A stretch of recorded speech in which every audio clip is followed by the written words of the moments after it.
Dokri के primary school boys main मां जिथे बोर्ड मुतासरीन 15-20 फैमिलीज़ हिते आयूं आहिनि जेके मुख़्तलिफ़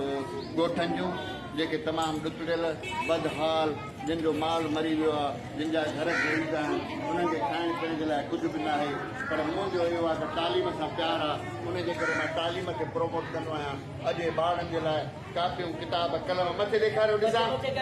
ॾेखारियो कापियूं किताब कलम खणी आयो आहियां ऐं उहे जेके जिन्हनि में विरिहाया आहिनि टॉफियूं बिस्किट्स ॿियो कुझु पंहिंजे पाण मदद जे तहत ऐं बसि बाबा बाक़ी हिननि खे पढ़ाइण जे लाइ रोज़ु हिननि जो क्लास थींदो ऐं मां सॼी सिंध जे मुखैर हज़रात खे गुज़ारिश थो कयां त तालीम जिथे जिथे स्कूल्स में हिकु त स्कूलनि में पढ़ा जेकॾहिं तव्हां शेल्टर होम ठाहियो था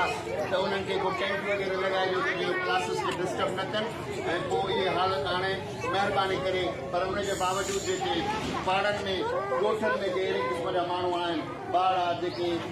ॾुकड़ियल हालतुनि में आया आहिनि त उन्हनि खे के नौजवान दोस्त वञी उन्हनि खे किताब ऐं कापियूं ॾेई उन्हनि खे पढ़ाइण ऐं तालीम खे प्रोमोट करण लाइ कोशिशि कनि त हीअ जेको आहे पढ़ंदव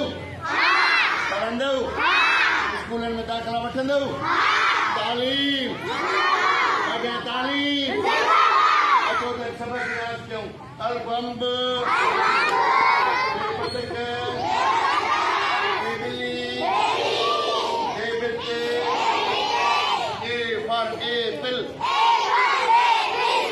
for ball, C for cake, D for duck.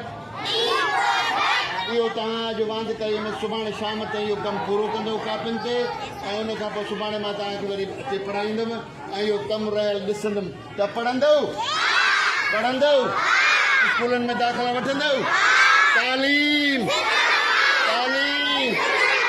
मां माण्हुनि सिंध जे माण्हुनि खे मुखैर हज़रात खे पैसे ॾोकड़ वारनि खे जेके दौलतमंद माण्हू आहिनि उन्हनि खां गुज़ारिश थो कयां त हीउ वक़्तु पंहिंजे सिंधियुनि जे सार संभाल लाइण जो आहे हुननि जी तालीम हुननि जी सिहत हुननि जे मुस्तक़बिल जे लाइ जेतिरो अॻिते अची सघो अचो ऐं हुननि जी मदद कयो असांजो कमु आहे तालीम खे प्रोमोट करणु उनजे करे मां हीउ क्लास खे हलायो आहे ऐं मुख़्तलिफ़ क़िस्म जे स्कूलनि में मां इंशा ताला क्लासिस हलाए तालीम खे प्रोमोट कंदुमि ऐं हिननि ॿारनि में तालीम जे लाइ उत्साह पैदा कंदुमि पढ़ंदव